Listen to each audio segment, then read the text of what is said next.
Okay, so right now this is without Black Pro-Mist filter. I'm trying to record this in the day where there's a bit more light in the back and might be a bit of glow, and the next one will be with the 1.8. After that I'll go to 1.4 and I'll just compare how it looks.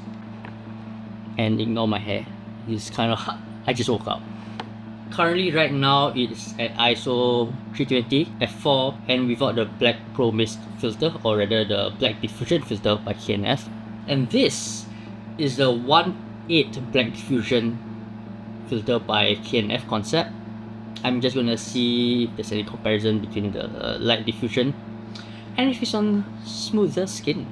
My skin is so screwed up, and ignore the hair because I can't just woke up. And now this is the 1.4 diffusion filter. I think it's 1.4. Yeah, so is there any real difference? Is it more glowy?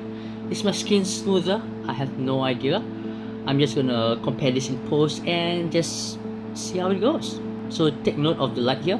I think I can't prefer 1.4. When it comes to choosing what kind of diffusion you want, you need to consider the zoom. The more zoomed in it is, like beyond 70 or so, it is best to use a lesser diffused filter, because then everything will be a bit more blown out and stuff. But if you're on a wide angle and stuff, make sure you just get something heavier like this, a 1.4.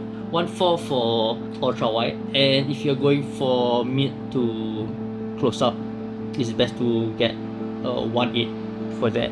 And if you actually notice at the corner, there's a funny black thing. This is because of my step up ring. I have no idea why. Very peculiar.